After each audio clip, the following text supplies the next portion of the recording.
I would like to start because I'm talking about connection to place and connection to land. Start by acknowledging our location on Coast Salish territories, and because my talk is located in Lethbridge, I want to acknowledge also the situatedness of Lethbridge on Siksika Nation land. This talk began with an inspiration from a narrator named Leah. So it's her words that I want to start with to serve as a backdrop for our meanderings this evening. There were numerous points during our 2-hour interview that Leah illustrated her capacity to poetically frame the story of her experience as a lesbian in Lethbridge.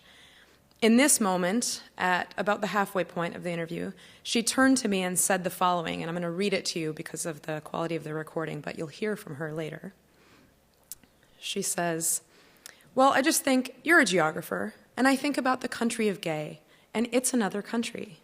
When I say gay, I mean all-inclusive. I think about the parallels, like what are the tributaries in that country that flow and give us the water we need? What are the landforms that support us? What are the biomes like? And where are they? Because there are so many of them. Deer and antelope are not the same, but they should be able to play. Yeah, what grows here? What doesn't grow here? What are the seasons of the country of gay? What's the weather like? What are the formations underneath us? All the things that you can say about geography. Those parallels are interesting to me. How do they sustain? I'm interested in sustainable community. So models of friendship and models of communication that work for us. What are our songs like? I listen to, what are their names? Chris and somebody Joe Williamson. God, they're funny. What's our humor? What is our language? What is our religion? What are our collective religions? What do we believe in? What sustains our spirit? Those things are, I think, more important than ever for those who find themselves loving outside the normal parameters, and normal always, of course, in quotation marks.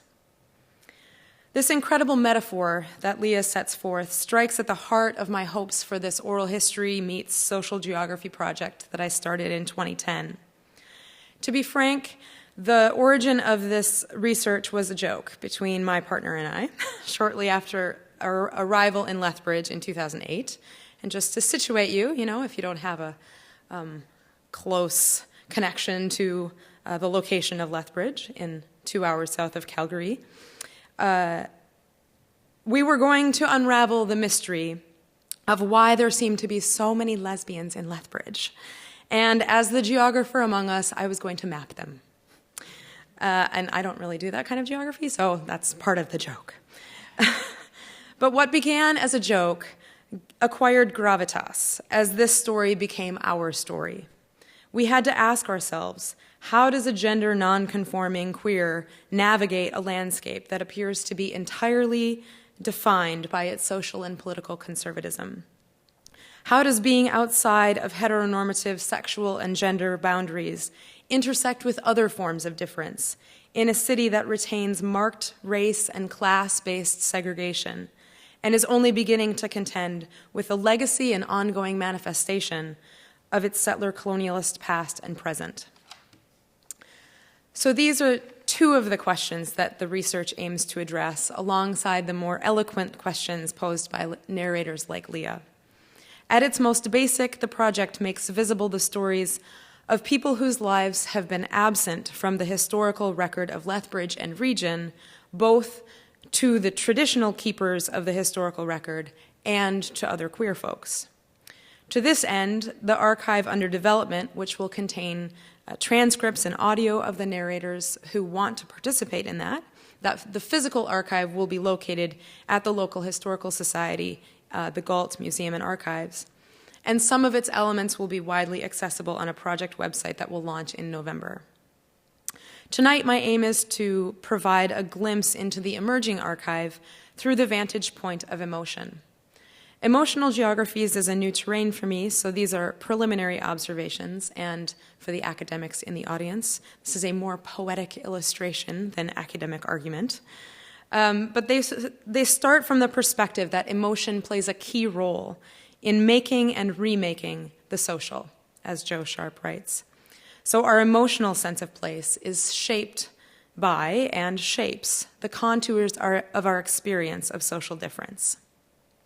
So through the voices of 7 narrators, we will navigate the varied terrain of queer challenges to the gender and sexual normativity in a landscape marked not just by its conservatism, but also by the city's recent efforts to change its social profile, to become a place characterized by welcoming and inclusive policies and attitudes. I won't focus very much on the policy measures, except in passing this evening, but this shift in business as usual at City Hall is another of the motivators for this work, so I'm happy to speak to it in a Q&A if you'd like.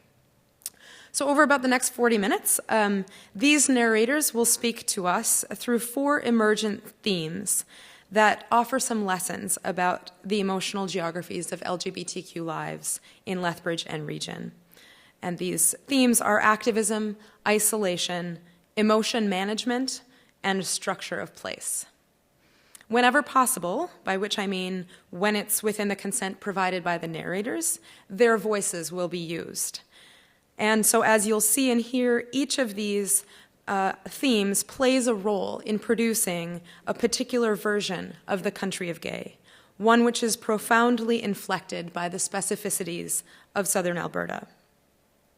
So it's important to acknowledge from the outset that the work on emotional geographies is possible only through a debt to feminist scholarship, specifically the disruption of the Cartesian binary, which equates emotion and private and feminine, and thus in opposition to all things rational, public, and masculine.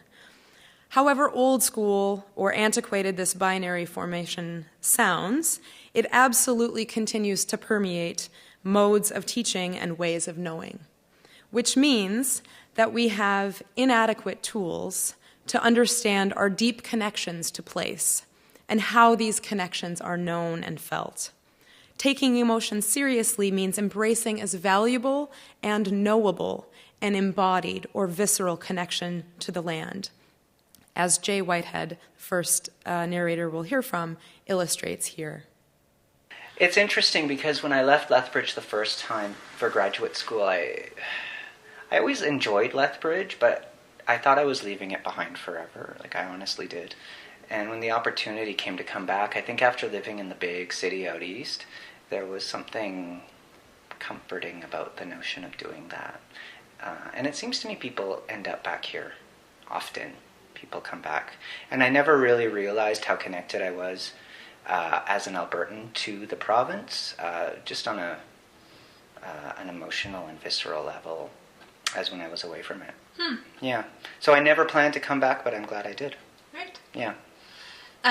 So when you say that you're connected to it on a visceral level, is that about, I mean, I've heard other people talk about that. Is that like a landscape thing? I think so. You miss the land, you miss the open air. I don't know, there's just something about the place that you're from. And I always heard people talk about that, as Maritimers often talk about that, or Western, usually people close to water. So I never really thought about me being connected to the land, and I never really felt like a loyal Albertan, really. And especially as a gay man, I was like, I'm getting out. But there's something about the prairie landscape that just, I don't know, feels like home.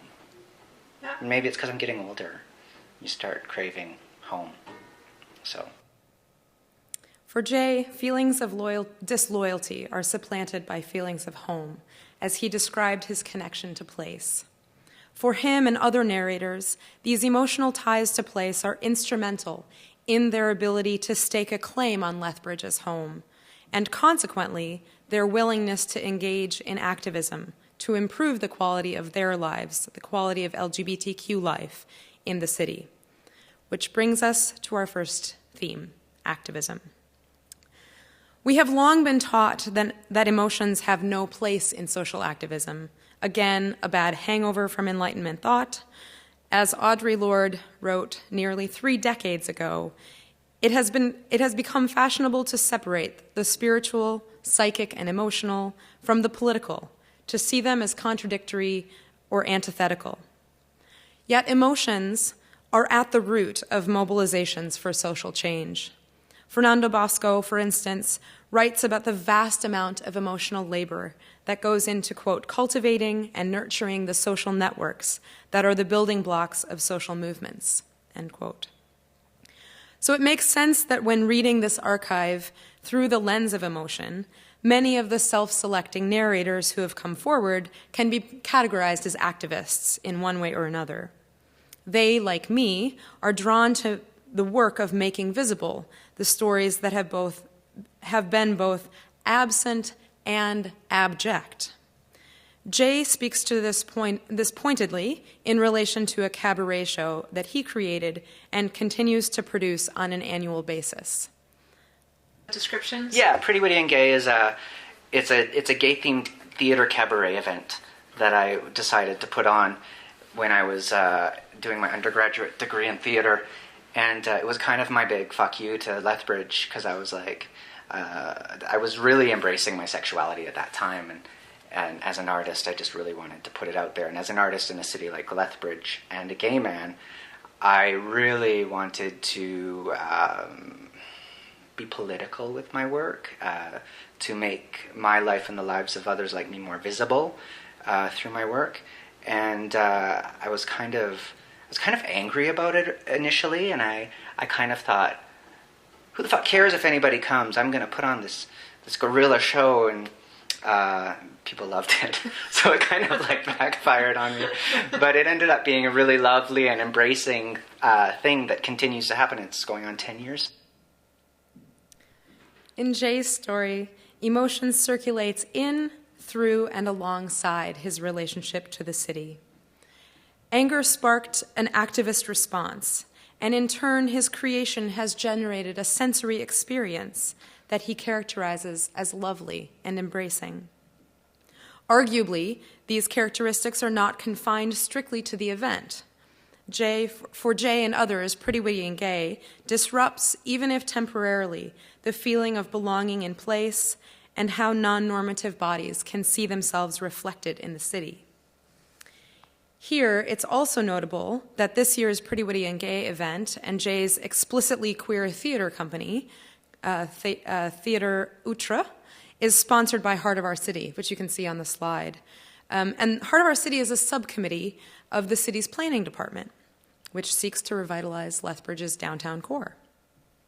So this sponsorship is one small demonstration of city policies shifting to acknowledge and support communities who were previously purposefully othered and are now being brought into the fold of the quote-unquote inclusive city. In my more skeptical moments, I will admit that I read this as maybe a Richard Florida-esque embrace of certain sanitized forms of diversity. So let's just say that there's more work to be done. But these are policy shifts that are important and that would not have been possible without activist contributions from people like Jay and from our next narrator, Jessica, whose activism at Lethbridge College reflects both a deep understanding of what kind of environment the college has historically fostered and a desire to interrupt the emotional landscape of this campus and of the city more broadly. Part of the reason why I was really wanted to start the club at the college is I talked to one of the counselors in the counseling suite at the college about it, and she said there hadn't been a group on campus since she was a student, so however many years ago. And gay group. Yeah. Okay. And she said that all the gay people come to counseling and they say I feel so isolated, I feel so alone because there's no queer community on the college campus. Where do I go? How do I make friends? What do I do? So basically what I've been trying to do is put myself out there as a person who you can talk to. I have no experience in counseling or anything, but just to be there for people and to encourage people. If you want to do something as a community, I will facilitate it. I'm not afraid to put my name on anything. I'm not afraid to be known as, that person who sits at that gay table and does those things, So I'm beyond that. And I know lots of people aren't. Even the vice president of the group last year, I had to really talk him into being interviewed by the college newspaper, having his name attached, having his photo taken, and he was in the same program as me. But it had a really bad experience like never coming out in the program except to a few teachers who had told him like, stay in the closet, don't come out in this program, like the students are going to harass you, you won't get a job and stuff like that. But I just refuse. I refuse to like not tell people. If someone asks me, I'm going to tell them. You know, if someone makes a comment that I don't like, I'm going to tell them. But I really hope that when I leave the college, because this is my last year, that someone else will kind of take up this cause. Because I think even just being there shows people, you know, it's okay to be who you are, make them feel a little safer maybe. So. Section 2, Isolation. Jessica's story provides a useful segue into this segment. No one theme has emerged with as much force as isolation. It's not an overstatement to say that I heard about isolation in one way or another from every single narrator of the 22 I've interviewed so far, from ages 21 to 69. The kinds of comments I heard were things like, it's difficult to meet people and make friends, it's hard to break into the cliques, I don't know more than one gay person in this city, to be a single woman in this town, I might as well be in the Sahara. The depth of isolation I encountered in these interviews teeters on overwhelming, so much so that I was compelled to become a friendship yenta, a matchmaker. I walked a tenuous line between the parameters set out by the Research Ethics Board and my commitment to the narrators. So I proceeded with caution and within the rules of confidentiality, but also with an ethical commitment to make the knowledge about isolation of the narrators productive. But I'm getting ahead of myself a little bit. In Embodying Emotion, Sensing Space, Joyce Davidson and Christine Mulligan write that, quote, our sense of who and what we are is continually reshaped by how we feel, end quote. In this section, the feeling of isolation is made palpable by Leah, who connects her sense of place in Lethbridge and perception of the regional landscape to an emotional understanding of her queer subjectivity. Although, like Jay Whitehead, who also hails from Alberta, Leah's sense of place is the opposite of Jay's, and she links the isolation that she feels around being gay in Lethbridge with the starkness of the prairie landscape. In some ways, the color wheel is about this wide in the land. And it's subtle within that, but it's like this. There's not much red, green, purple, in the landscape. And in a way that sort of maps what's possible for me in terms of life. It is muted. And sometimes it's okay to be muted and soft and gray and tan and beige, and sometimes it isn't. So it's not very arable land. It's not very cultivatable land. It's arid. So all the things you would describe about the geography of Lethbridge is probably how I feel socially about being gay here. There's a lot that can blow you over. And it's relentless. You can slip down a coulee pretty quickly.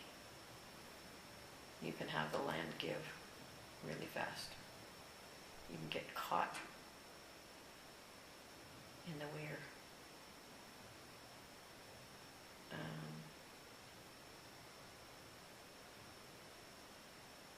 On the other hand, there's air and there's sky and there's a horizon. There's light. There is evidence of an abundance of life that's invisible. So if you look, like the day after I walked the prairie fire, I could not believe what had grown up overnight. The green shoots and life and new possibility. I just found it stunning. I was so moved by it. I thought, wow, you just had, and then, whoop, and things that don't usually grow, right up, and beautiful, like within 3 days, beautiful cactus flowers that were stunning, like vivid fuchsia. Just stunning, and they're this high. So you don't put your head up much on the prairies, but there's sure lots going on right close to the land. Leah's story invites us to unpack the emotional and aesthetic bonds produced in and through urban life, which often sit in tension with one another as our sense of place develops and changes over time. Leah's willingness to evoke the tension that she feels as she navigates queer life in Lethbridge, the deep isolation combined with a strong sense of possibility, gives voice to a common theme, particularly among transplants to Lethbridge. Narrators expressed, on the one hand, that the city's attributes, the friendships established, and what seems like a continual emergence of a more open and inclusive community all make for a place that brims with possibility. These same narrators, however, discuss the other hand as emphatically. They identify how many challenges there are of traversing a terrain where the small-town conservative ethos is still celebrated. Queer life happens, in addition, primarily in private venues, in dinner parties, at people's houses, which require invitations. Same-sex displays of affection, like hand-holding and kissing, rarely happens in public places.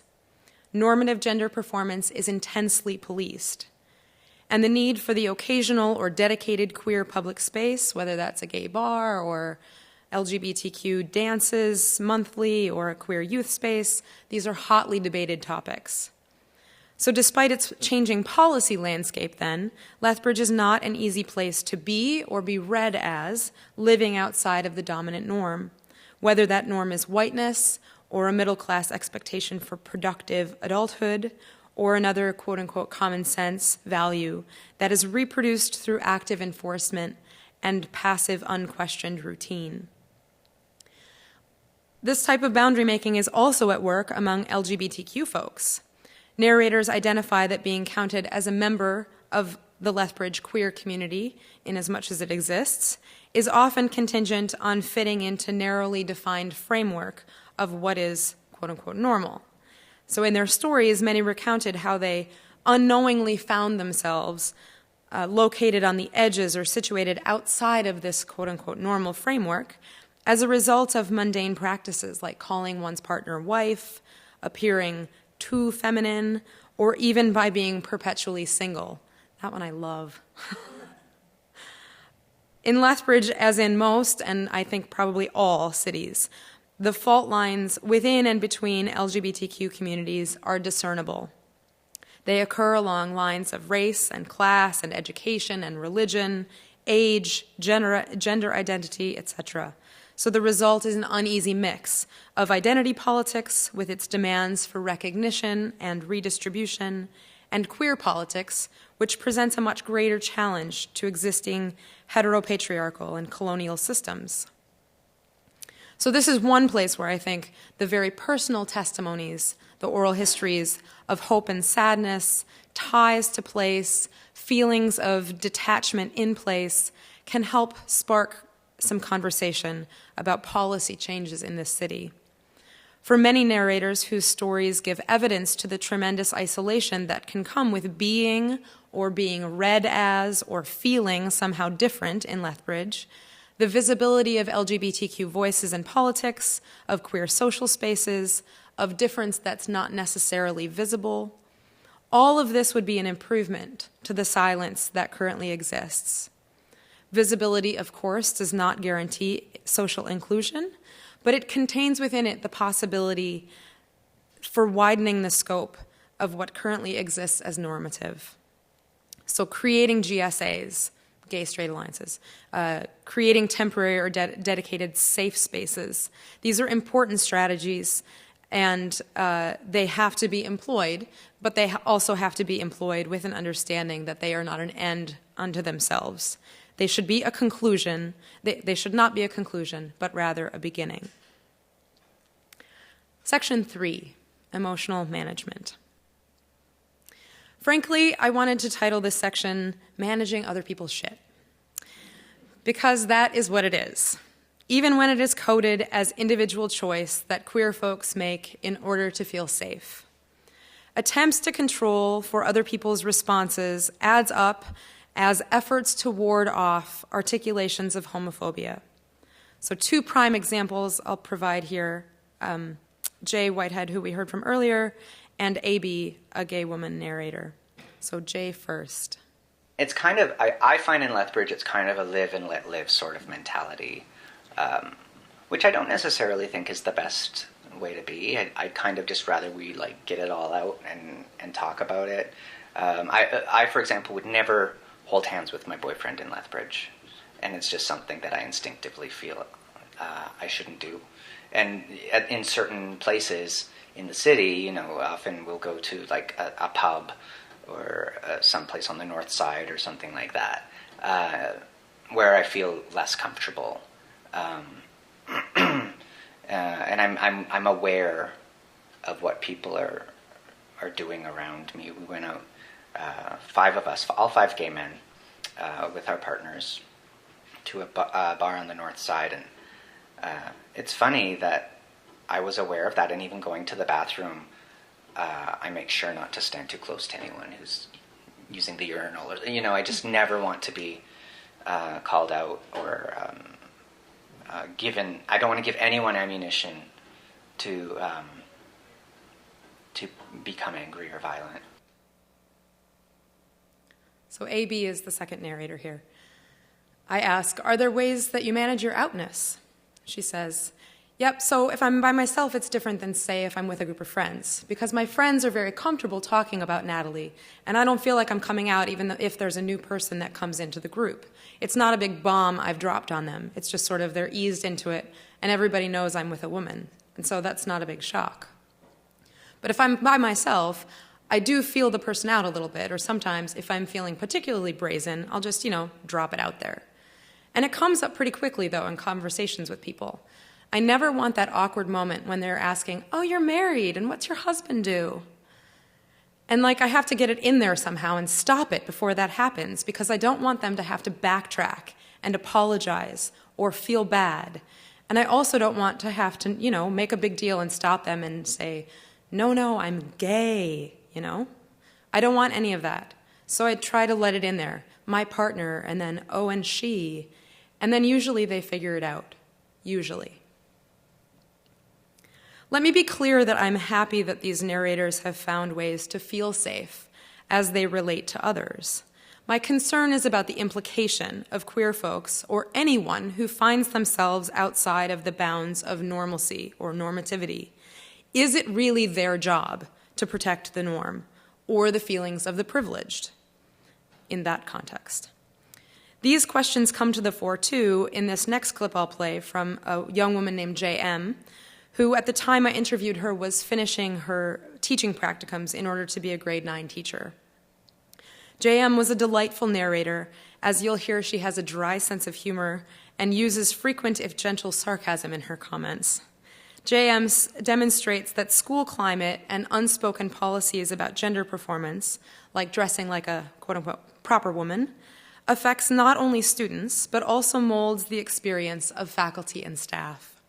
JM is being asked to manage other people's homophobia by not violating gender norms. So you have a sort of professional front that you use in your practicum. Yeah, my first practicum, I felt really safe because my TA was amazing. And so I showed up to my practicum every day and I wore a tie. I wore a dress shirt. Usually women's dress shirts, I would love men's dress shirts, but you can't get them to fit properly. It's just not right. So I'll wear just a plain women's dress shirt that looks, manly enough. And then I wear a tie and then usually a vest. And I showed up every day like that and no one ever said anything. Wore my purple tie, wore my purple eyeliner, and everyone thought it was all good. No issues. And then this practicum, I was actually not warned to hide it, but I was cautioned because the teachers have the say in whether you pass or not, and it screws you if you fail a practicum. You are screwed if you fail a practicum. It wasn't said that I shouldn't. it was said that I should do what I'm comfortable with, but you may face opposition. Mm-hmm. So I chose to not wear my ties to school. Mm-hmm. And I just went with dress shirts and vests, which I still thought was pretty gay. But I didn't add the tie to give it an extra little. A couple of days, there was a couple of dress-up days, like formal dress-up day. I wore like a tie and like a blazer. So sticking it to him a little bit, but not too much. It'd be like, I'm gay, but not just a little bit. So I tried to balance it, because that one I didn't feel that safe at. Right. So Tabor was fine, but North Yep. Side was not so much. Yes. Tabor was fantastic. So I'm not going to take the time to comment on the urban-rural binary that underscores my intervention in this passage, except to say that it's baseless. As J.M.'s story illustrates, the size of the place alone does not determine how queer life will play out. The point I want to spend time with is the relationship between individual quote-unquote choice and structural discrimination. In J.M.'s recounting of how to manage her gender performance in her second practicum placement, she's given what's framed as a choice. Her advisors offer her guidance that appears to not be prescriptive while still being protective. It's as if J.M. was told, we don't want to tell you what to wear, you should wear what you're comfortable with, but you should realize that if you do dress in ways that deviate from acceptable gender norms too much, there may be pushback. Framed in this way, it does seem like J.M.'s choice. It's J.M.'s choice of how she'll present herself. But as she makes clear, this setup is more of a non-choice. If she wants to pass her practicum and thus finish her program to become a teacher, the only option was to not open the door to opposition. Stick it to him a little bit, but not too much. In fact, confronting homophobia and heterosexism and attitudes that reproduce the fear of discrimination based on gender stereotyping are not individual battles. Rather, they are battles against structural inequities in which it's still acceptable practice to police quote-unquote appropriate femininity and masculinity and appearance in school classrooms. This style of surveillance ties inappropriate or out-of-the-box gender performances to assumptions about non-normative sexuality. Policing gender thus polices sexuality. So the pushback that J.M. might have encountered is not solvable by her individual ability to conform for most of the term and take advantage of the small moments to resist on dress-up days. Instead, the pushback needs to be addressed as a structural issue that identifies the homophobia inherent in the policing of gender. From my perspective, queer folks need to stop taking responsibility for managing other people's homophobia. Doing this would require that the style of Lethbridge that Jay Whitehead described at the beginning, the live and let live, needs to be recast for the ways in which heterosexuality, gender normativity, and middle-class forms of whiteness are constantly resecured as generic and universal forms of comparison. Easy for me to say, right? Section 4, structures of place and feeling. Obviously, here I'm riffing off of Raymond Williams, and in this section, I get at how the physical form of the city is productive, the built environment, the ease of certain types of movement. These things produce a sense of place, and they facilitate certain types of emotional connections with others. Following Williams, though, the structure of place is not formally learned.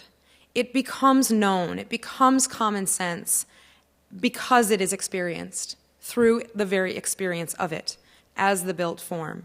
So it often takes an outsider to ask how the landscape took shape as it did and what its implications are for social and community and sustainable development. In this clip, Dana describes her experience of urban living in Lethbridge, whose prairie landscape offers virtually uninhabited sprawl away from the downtown core. The city, as Dana understands it, is defined by its car culture, which seeps into the very social fabric of the place and leaves an indelible mark on how the community negotiates its embodied and sensed relationship with the built environment. Yeah, Montreal and Toronto, Montreal's got so many problems, and they talk about them, and people, there's a cafe culture of discussion over cigarettes and wine, And Toronto is very well versed in issues of difference. And it's also a community where the very poor live next to the wealthy, and you can see it on the streets, it's such a huge city that no one can be immune to the fact that there is homelessness, or there is abuse, or there is addiction that affects the community, because the demographics are so large. There's a critical mass of the disenfranchised, whereas in a smaller community, things can live behind closed doors here, and they do, because of things like, just seemingly little things, like it being a car culture. If you get in your car in the morning and you drive to work and you walk from your car to your office, and then you do the same thing to get back home again with very few stops in between, you can go a full year without seeing a homeless person, or someone who's inebriated on the street, or someone who's doing drugs out in public. And so it becomes this shock that these things exist in our community. And whereas in larger urban centers that do have things like, a walk-in culture, you walk through it each and every day. And just in terms of an awareness, I miss that. And again, I'm participating in the car culture. I drove a block and a half to meet my spouse for lunch. It's like, she's like, you drove here? I said, oh. And these were things that infuriated me when I got here. And I just do them now. Of course I drove. I have the car. So, yeah, it's deplorable. And, I don't know. I don't know where it'll end, right? The kind of engagement engendered by Dana's story is an unpacking of the structures and models we have come to rely upon as the normal elements of the city. Dana calls attention to the physical and bureaucratic infrastructures that enable us to see some things and ignore others. She questions the logics that structure the sociocultural landscape of the city and gets at the effects. And they are numerous: socially, psychologically, emotionally. Her narrative begins to unpack the ontologies that make our physical and social landscapes not just possible, but endow them with the label common sense. She opens the door to question these norms of urban life that are presented as unquestionable. Once this door is open, I think it becomes more possible to think about the social and emotional costs that come into play from a built environment that encourages isolation. It paints a more complete picture of what Armando describes about the invisibility of diverse racial and ethnocultural communities, whose numbers have grown even more quickly in the last 10 years as they had in the previous 10. So Armando, in response to a question I asked about whether he noticed Lethbridge becoming more racially and ethnically diverse, he says, not so much at the university or where I'm at right now, but again, when I was at the church, I was like, wow, I had no idea there were so many people from El Salvador or from Colombia or from Afghanistan, etc. But I think I don't know if it's because they stick to their own communities most of the time or what it is. I think that it's like Lethbridge has the potential to be a culturally rich place if it wasn't so hidden, or if people didn't retreat into their holes or whatever they do. A further lesson we can learn from Dana's unpacking of the urban form in Lethbridge is that its form was not inevitable. Its literal construction was contingent on a set of gendered and racialized and heteronormative political ideologies, colonial histories, and economic logics of lending and investment. Given that, its future is not inevitable either. The city's active membership with the Canadian Coalition of Municipalities Against Racism and Discrimination, for example, suggests that its policymakers and its leadership are working to produce a different set of norms than those that have historically defined the city. But I would argue that this shift actually needs to be built in to the physical infrastructure of the city. So to take Chicago as an example, which is trying to incorporate modes of active transportation like bike lanes and traffic calming measures every time they do part of their roadway maintenance and sort of long-term strategy. Just like that, I think Lethbridge needs to attach its social policies to the seemingly banal planning decisions that facilitate pedestrianism, transit, public space, that are fundamental to how we perceive and move through city spaces. So I'd like to conclude the talk by noting that when I was preparing, I felt very conscious of not telling the well-worn story that many people expect to hear about a place like Lethbridge, or about Lethbridge specifically. And that story is something about how to get by and then get out. While this sentiment has certainly emerged in the archive, and I think you heard some of those struggles in Leah's story, but I've also interviewed narrators who live in new hometowns like Saskatoon and Montreal. My aim has been to demonstrate that LGBTQ lives are more complicated, and not just because queer folks suffer from some form of false consciousness or because things got better. I'm particularly thoughtful about the ways in which stories are performative. They can reinforce hegemonic discourses, and they can provide alternative imaginaries about a city. And as the curator of these oral histories, I take responsibility for the way that they help us to imagine what exists and what is possible for LGBTQ life in Lethbridge. So what I hope to show here was that the emotional geographies of living outside of Lethbridge's normative gender and heterosexual boundaries are constituted by, and in turn shape, a complex makeup of place-specific phenomena, iterations of activism, isolation, emotional management, and the structure of place. In other words, the emotionally dynamic spatiality of contemporary life, how the social and the spatial inform each other, and how emotion plays a role in that. That plays a key function in the ongoing negotiation and experience of identity and place. So while my aim wasn't to tell a universal story, I do want to suggest that many of the themes that I raised here have resonance outside of Southern Alberta.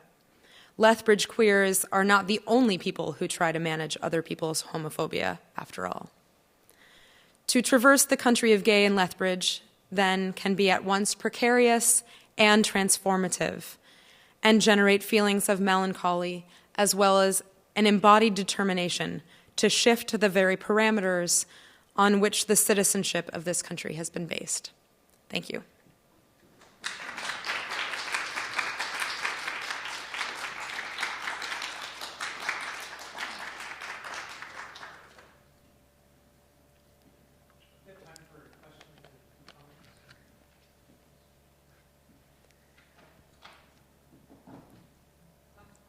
Okay. For the video. Tiffany. Yes. I'm actually from Alberta. I was born in the Crowsnest Pass and raised in Calgary, so I was sandwiched between those two. And I know that looking at your slides is so amazing to see the prairies, and I have a ton of nostalgia about the prairies. So, when I'm listening to you, that area is so surrounded by the agricultural community. And they form communities in very specific ways that are primarily agricultural. So do you have a reflection on that and how those formations might inform the gay and lesbian community that you're referring to? Yeah, just a thought, because that is really, it's agricultural. So can you just talk to me more about what you mean by agricultural community? Like, how in your mind does that community sort of take shape? Well, it's really interesting because I came from the Prairies and I moved to Vancouver. And what was so distinct about here was that it was more difficult to meet people here. because agricultural communities come together and share out food and share out common goods in a very communal way. Like, it's much more based on overlapping and really tight families, but there's still a lot more sharing. So that's what really strikes me. And when I hear people that move to the prairies, they quite often talk about how easy it is to get to know people, as opposed to Vancouver. Interesting enough. Mm-hmm. So that makes me wonder about that your relationship of moving to that community, and really maybe that there is more ease between people to actually come together and I don't know. That's my question. Mm-hmm. But there is a cultural difference between the prairie people and BC people, mm-hmm. because our history really comes from a number of things, but industry. Mm-hmm. Yeah, and industry towns, mm-hmm. right? And when I think about Tabor, especially, are you good? Yeah. When I think about Tabor, it had a very large Japanese population, so it was dealing with a lot of diversity in all the years, a very unusual history mm-hmm. when it comes to the prairie landscape, right? So it had to work out diversity, and it's funny, when you looked at Tabor as being more accepting, I thought, that makes sense, because it had diversity in that community, and it had to really address it along the way. Mm-hmm. Yeah. So thank you for that. Yeah. And I guess I would say that I haven't. So I've been here since July of last year, and I wouldn't say that I've found it necessarily easy to meet people, but I would say that I didn't find it any easier in Lethbridge. So just thinking about the narrators, and particularly thinking about some of the people who have lived there for 30 years. And it's interesting because there is a kind of tension in the archive of folks who grew up in Lethbridge and moved away and came back, and those who grew up there but are a lot younger. There's a tension between folks who say it hasn't changed at all, and it's so different, so much bigger. Maybe the landscape is about the same, but there are other things that are quite different. And really, if you look at the demographics of the community, it's markedly different. It is much more racially and culturally diverse. Partly because it's one of the receiving communities for refugee populations. So thinking about that tension and thinking about what some of the older folks talked about who have been there for a while, they really talked about the ways in which it was impossible to meet people unless you were a member of the church. Right? A church, pick a church. You had to be, it didn't have to be necessarily LDS, because, of course, Lethbridge, for those of you who don't know, is located a 45-minute drive from the temple, the Salt Lake City of Canada, the Mormon temple. So it has an enormous Mormon population. Lethbridge does, and as does Cardston. But it's not just the Mormons that shape that religious kind of discourse of the place. It's also a whole other set of conservative religious groups. So I think your insight is really important, and I will take that into consideration as I am reading through this. But I think what I also hear in the question is, tight-knit that come together as also faith-based communities. And so if you don't have that kind of way to intervene, it's very difficult to integrate. Even as somebody who, I had the university community to kind of draw upon, it's, I made some really great friends, but I would say that the quality of my community was much bigger than the quantity. I think there may be some similarities in the difficult meeting people, but for different reasons. Perhaps that would be my interpretation. My curiosity is currently, how does that agricultural culture play into this? And I what you mean point towards also it's fairly, it's in the probably a fairly religious, like the Hutterites. Mm-hmm. Well, and for me, I think of it as from like the perspective also of the urban geographer. Like, so if you're in an agricultural community, you are separated from your neighbors. You have to drive, and you use Lethbridge as a regional center. So there is a very different relationship to how you view the city, how you use the city, and then leave, too. Right? So, yeah, interesting things to think about. Yeah. Other questions or comments or Wendy? Hi. I thought your photographs were fabulous and how you put that together with the speech. I thought it was wonderful. And having interviewed people, I thought, how did she get such poetic people to interview? I don't know. Maybe it was just me. I never was able to get people to be so poetic in their language, and maybe I just missed it all. But it was a fabulous juxtaposition of the printed word and then the visuals and then the audio. I really enjoyed that. Thank you. Thank you. Yeah, not all narrators have such poetic things to say, and some do. So, but I shared with you the good ones, right? So it sounds like you've talked about 22 people. Mm-hmm. So you did meet a significant number of people, I guess. And I'm curious how you found your participants or subjects or whatever you might call them. Yeah. Did you put an ad out about it? Mm-hmm. Mm-hmm.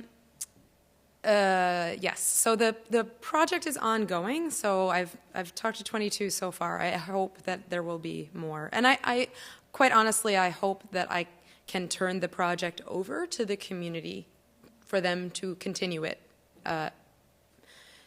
Anyway, I did.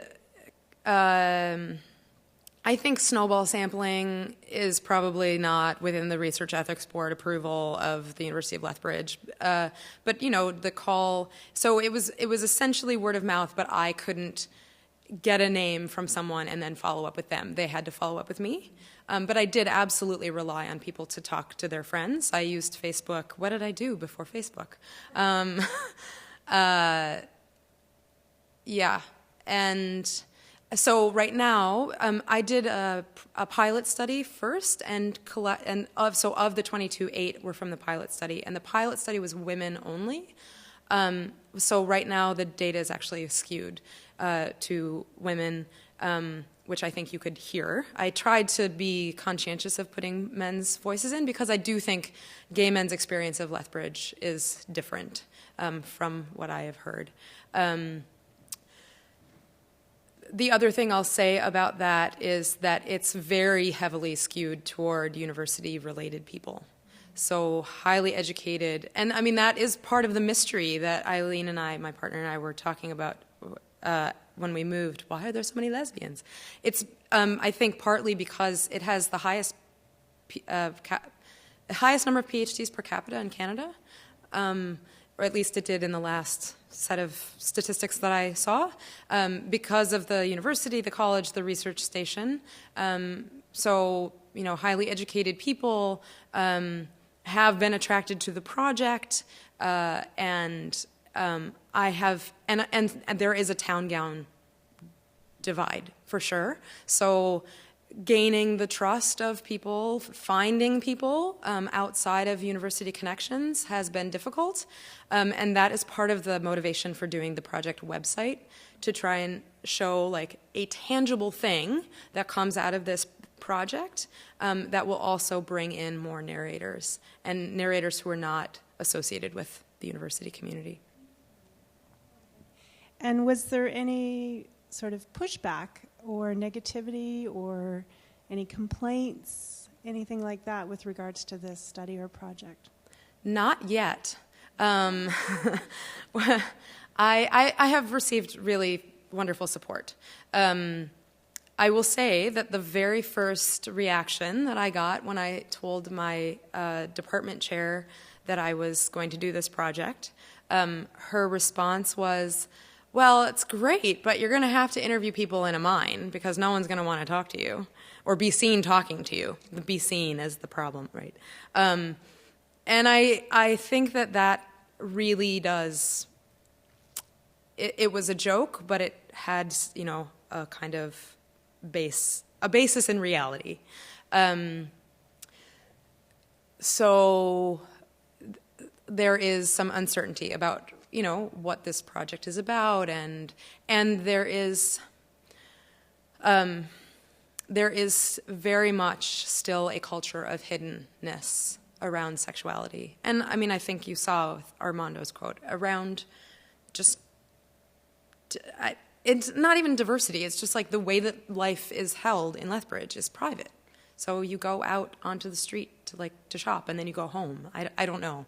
But it's very, it is a private place.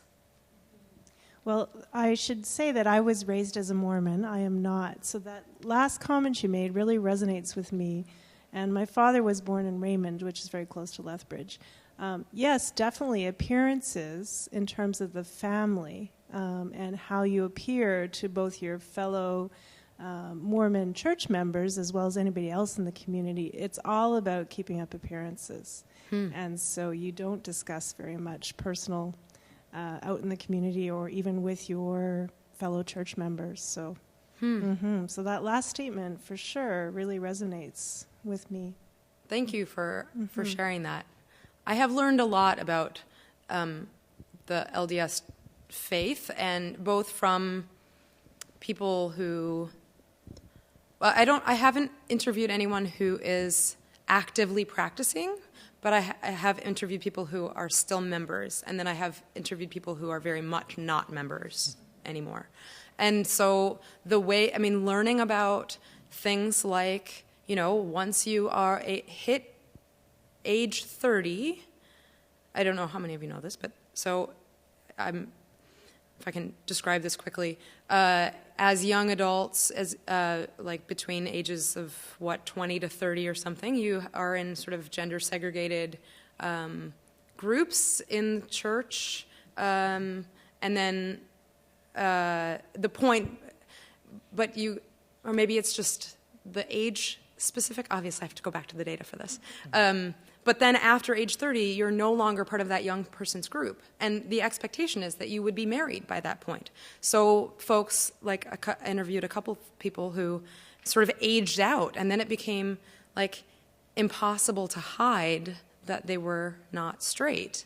But they wanted to retain their membership, and it was important. So faith, as I was saying before the talk, I didn't talk at all about religion tonight, but I cannot avoid it when I do this write-up. So you mentioned some of the sort of government programs that are being done to make Lethbridge be more inclusive. And I'm wondering, did your participants have any responses to this? Do they feel like it's effective or misguided, or are they feeling about it? Yeah, thanks for that. One of the participants who is probably the most active sort of leader of the gay community and was the president of the board of the main sort of community organization. He is a trans man, and he is a member of many of those initiatives in city council and worked very hard to become a member, talked about calling every day to become part of those initiatives. So I think that from his perspective, and I guess his perspective is the one that is the easiest to point to. There is certainly buy-in. I guess I should add to that one of the interesting things about the gay community organization, and this is back to the things happen in private there, its purpose for like the length of its life, and so from the early 90s for sure, probably before that, its purpose was exclusively monthly dances, or perhaps quarterly dances. They did have a newsletter, but coming together for social events was the impetus. Mickey is the person's name who was the head, is the head of the gay organization. When he came in and became the board president, there was a shift in their focus as well toward more sort of political activism and coalition building across different sort of what does social difference look like in southern Alberta. So trying to do very specific outreach, for example, to the Aboriginal community. Trying to think about aging for trans people. So really, it really moved away from this specific motivation of social gathering, and that has been a very contentious change. So I think that also would color some of the people's responses to whether buy-in, whether they're participating at all, and whether there has been buy-in. It's almost too soon to. It was too soon when I was doing the first set of interviews, because the CMARD work, the Coalition of Municipalities Against Racism and Discrimination, had just really gotten underway. Now I can probably go back and more people would be aware of that stuff and participating, hopefully. Thank you.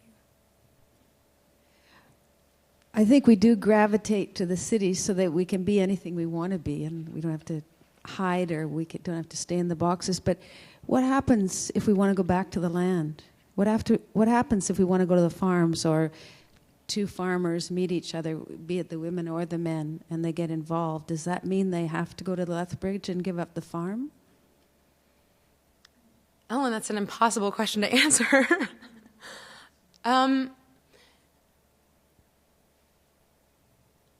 I mean, I think there are a couple different answers that come to my mind. On the one hand, I would say that Jay's idea that there is a live and let live mentality, if you are an established member of the community, there probably is a live and let live kind of attitude toward people. So, I've heard lovely stories about widows, women getting together after their husbands die and living out their lives together, and partly perhaps to preserve the farming life and their land. At the same time, I mean, how does that story then sit in tension with the impossible to get into the community? I'm not really sure. I mean, I guess I go back to, if you are an established community member, maybe people just sort of leave you alone, and don't ask questions about your sexuality. And from that perspective, and I'm thinking of the older folks too, the older folks who I interviewed, being out and active as out wasn't necessarily their raison d'etre, right? They were interested in other things. Their grandkids' lives or whatever.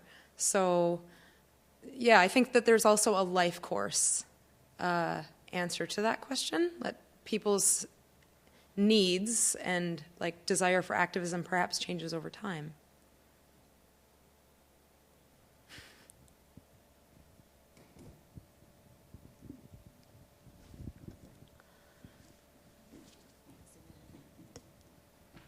Thanks very much for your talk, Tiffany. It was great.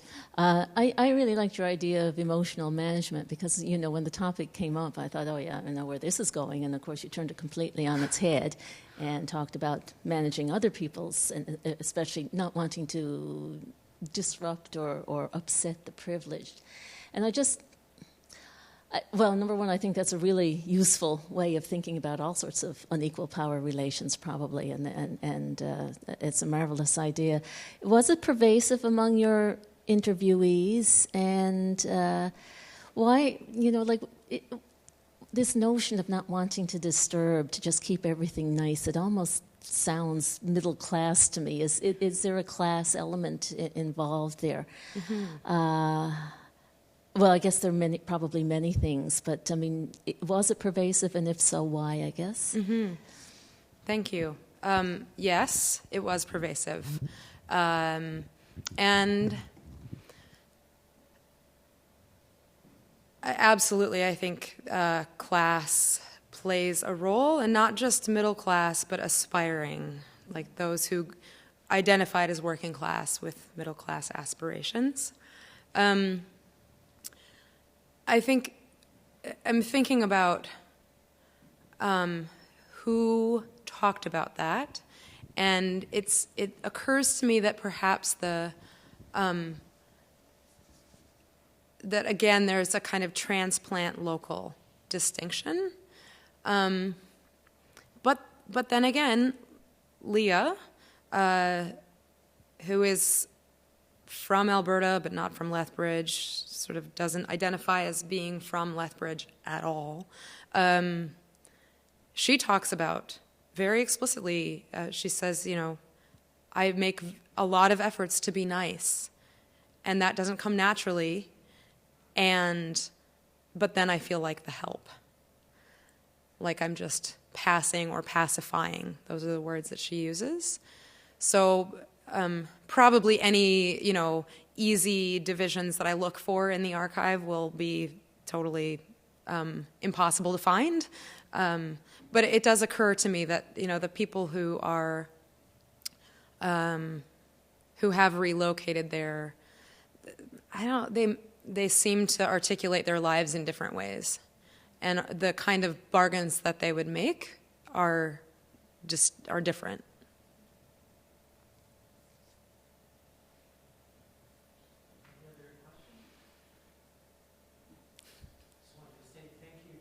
Thank you. Thank you, audience.